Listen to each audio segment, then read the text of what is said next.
Hey, what's going on, good people? Welcome to Russ Can Fly. I'm about to do something exciting!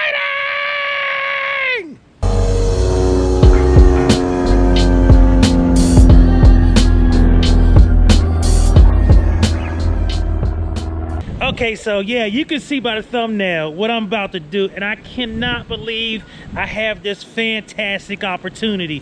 But before I go over to Doylestown and get in this beautiful, beautiful 182, I just wanted to say that I'm praying for all of the people of Ukraine and Russia and everybody in Europe. You know, this war, it impacts everybody, and war is just not good. It's not been good in the past. It's not good now.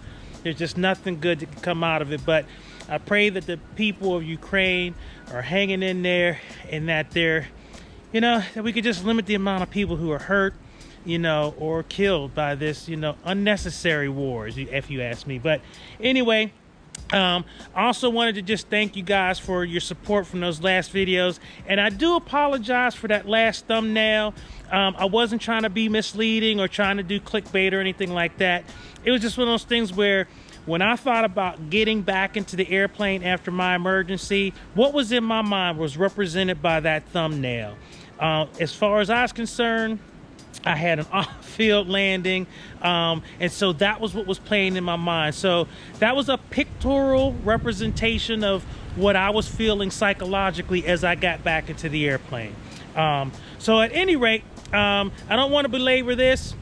Thank you to the subscribers. Thank you for all the prayers. They really, really mean a lot. All right, listen, I got to go over here. I got to fly in this plane. I cannot believe it. A Cessna 182. Let's go. And a quick tour of this beautiful bird, 2008 Cessna 182T.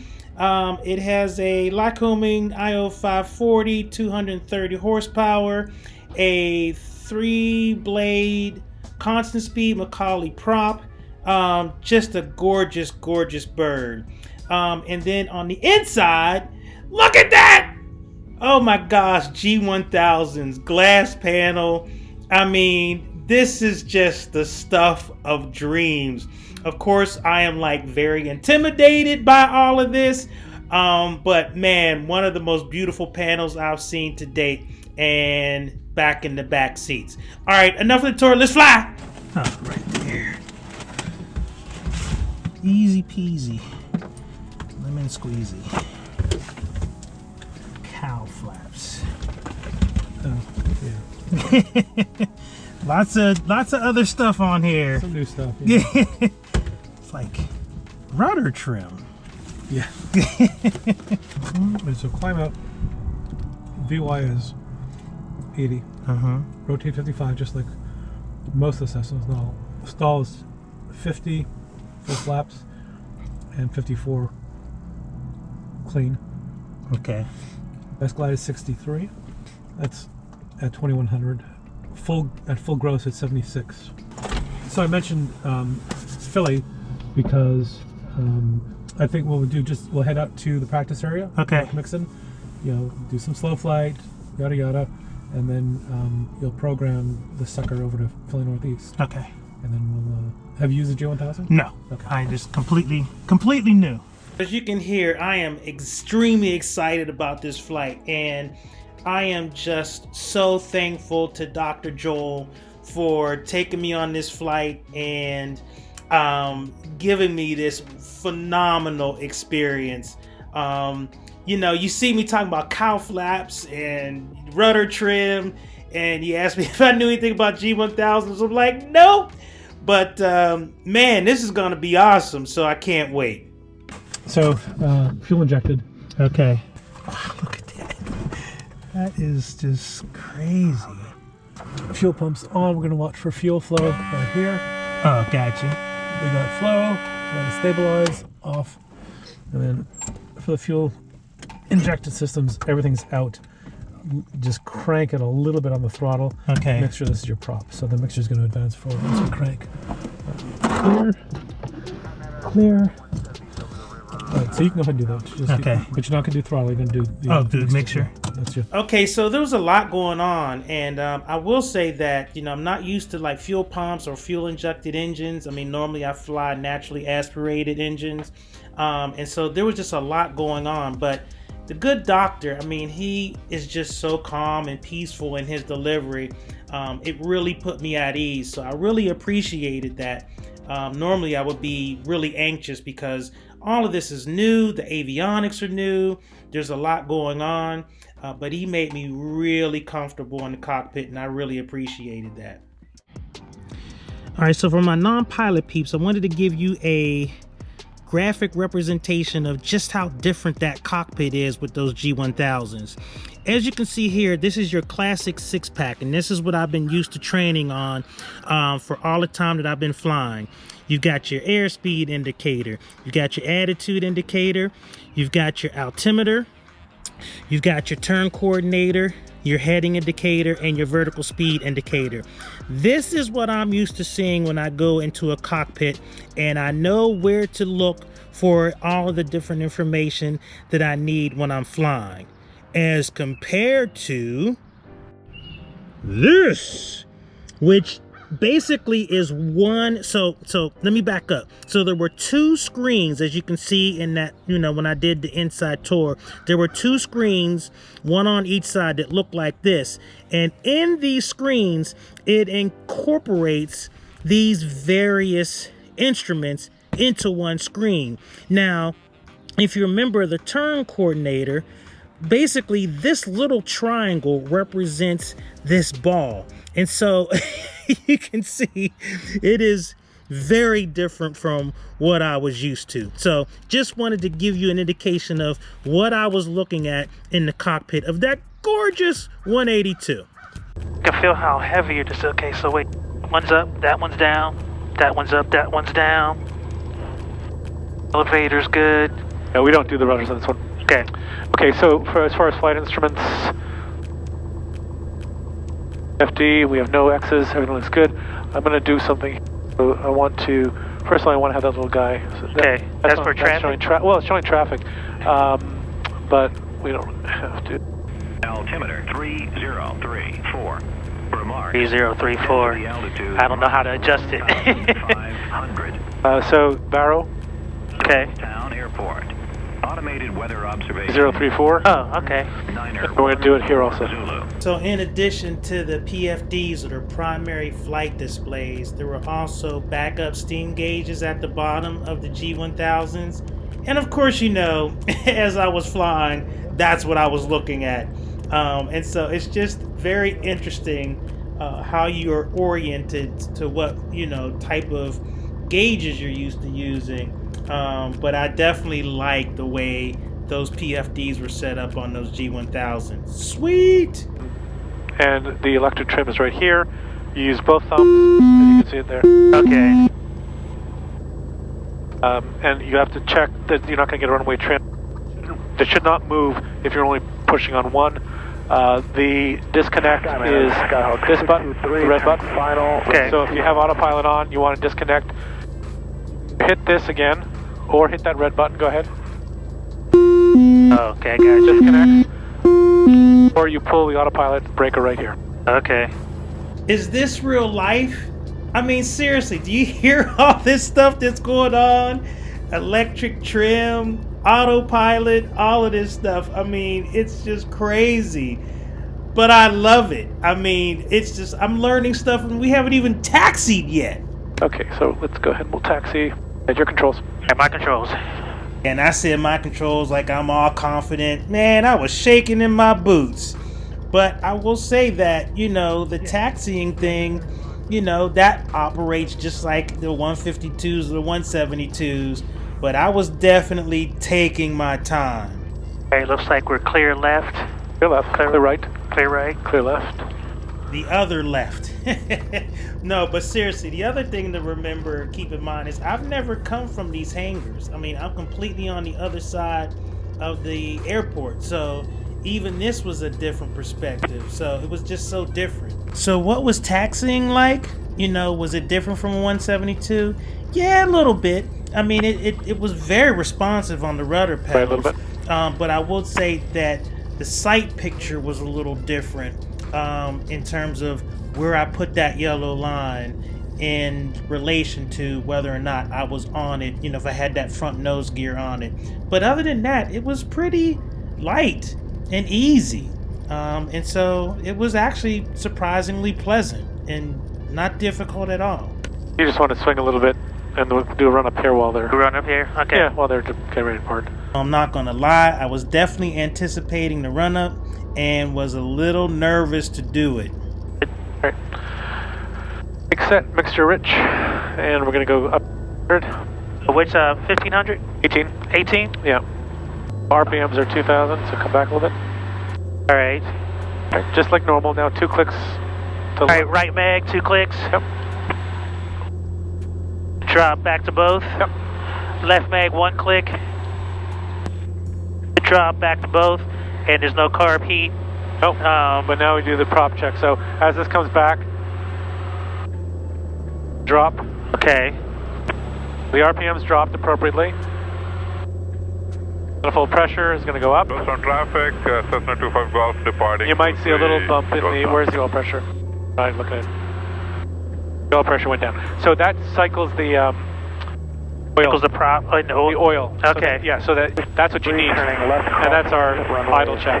Okay. So in that prop check, we are checking the prop governor that basically governs the pitch or the angle of the prop. And so as you change it, you can hear it kind of drop in pitch and that kind of stuff.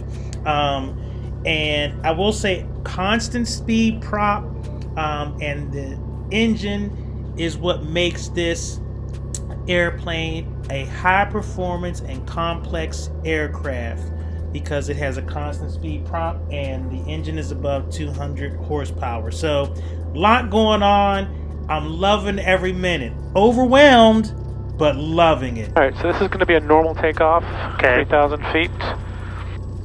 Winds are about 280 at 8. A little bit of a crosswind. Rotation speed is 55. Initial turn out is going to be to the north, right? We're going to climb to 3,000. If we're not at 50% of rotate speed, 70% of rotate speed, 50% down the runway, brake. If we have an engine failure after rotation, with runway remaining, we're going to put it back down. If not, for 75 and find a landing spot. Let's just do our flow again. 10 degrees, mixture full rich. Up, full in. It's going to pop up. Okay. Just so you know. And closed, fuel selectors on both. Those on Stop traffic, is Cessna 25 all the way back. Departing If the we- area to the northwest. Okay. We're going to do it here. And go ahead, your call. Okay. And we are 6245 X-ray. Yep, Skylane. Southbound traffic, Cessna 6245 X-ray Skylane. Out, going to be departing runway 23 out to the north, Doylestown. All right, we clear. No one's calling on final. Clear of the field, and we're good to go. Not gonna lie, your boy's heart is pumping like I'm about to get a whooping. Them 230 horses got a brother shook. I'm definitely anticipating, excited, but I am definitely anticipating the power. All right, let's get center line. What's going through my mind right now is just how much right rudder input I'm gonna need. All right, I see 2-3. 2-3. 2-3. We're And 2-3. Let's line that up. We're on 2-3. Okay. all right, 2-3. All right, heels to the floor. This is the floor. Full power. Okay, power set. Power set. Instruments are green. Airspeed Airspeed's alive. alive. We're at 55. Rotate. Watch your nose. Watch your nose. Oh, that happened mad quick. I mean, my goodness. 230 horsepower. Ask somebody. So use the reacher for the wheel. Yep. And make your turn out. They like us to turn this way a little bit. Okay. This is your ball under the triangle. That's your ball slip. Okay, gotcha. Alright, so you got a positive incline, 200 in the bank. Let's get the flaps up, clean up. Alright, flaps up. Flaps up. Now we're going to also pull the manifold pressure back. Pull your throttle back a little bit. Down to the top of the green. Okay. Good. And that should get us, okay. You can go ahead and adjust your prop counterclockwise a little bit to about 2300. And welcome, Brother Russ, to the wonderful world of constant speed prop adjustment. Never seen this before, and it was definitely different. Is that noise? Yeah, I hear it like powering down, yeah. Dothan traffic, 45 X-ray departing to the north, Dothan. Thank you, good doctor, for doing the radio calls because I am in over my head. Alright, so let's look at just go 2300. And we're going to go ahead and turn to the north. Turn to the north. Right. Oh, the other right. I'm sorry. Yeah. I'm sorry. I'm like mesmerized by that screen. That was the truest statement I made. I was completely mesmerized by what was happening on that big screen. There's so much information and there's so much to see, and I was trying to figure out what I was looking at. So much so, I couldn't decipher left from right.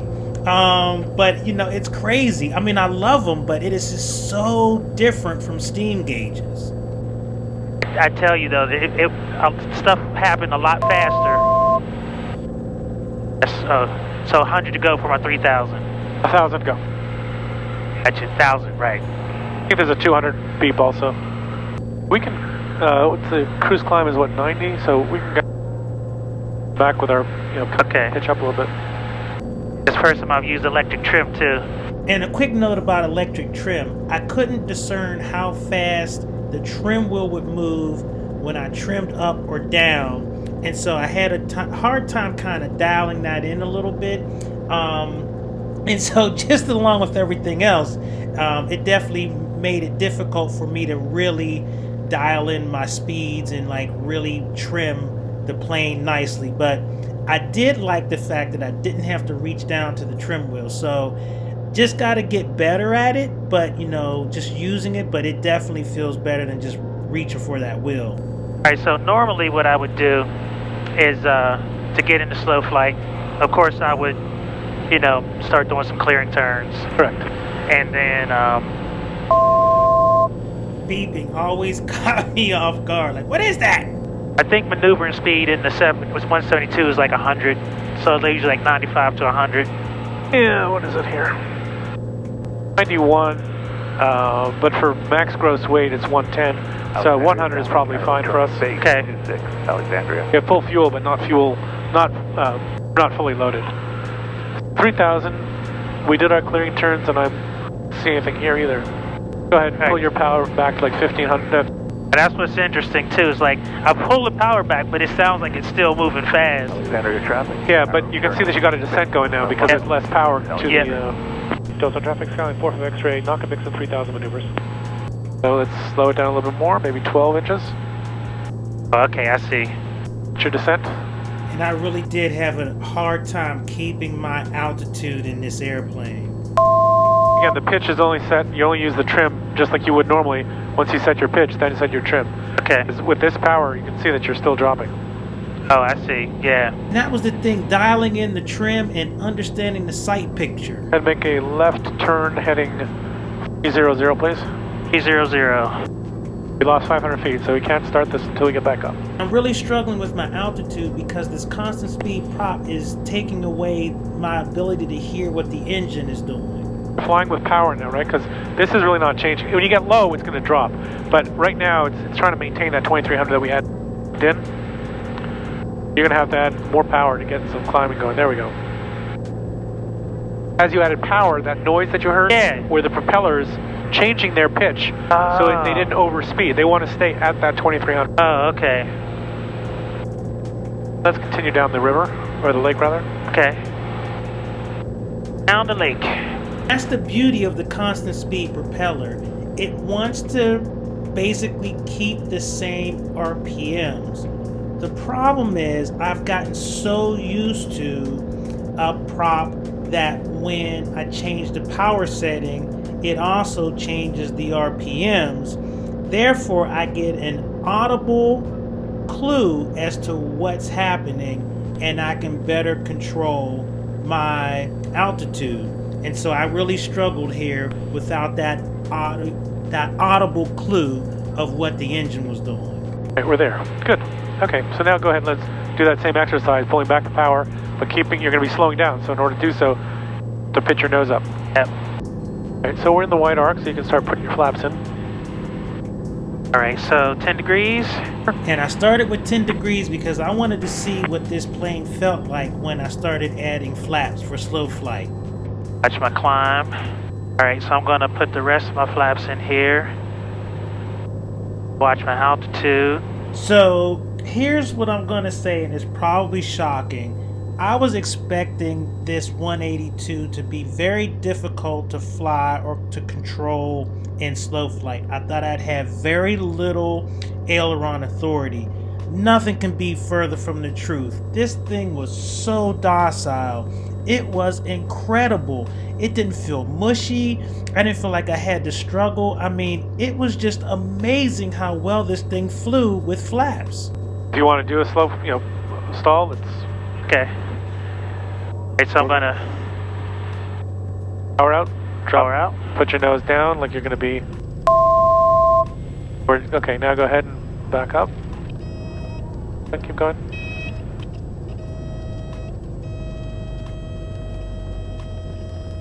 Full power for Full stop power. flaps.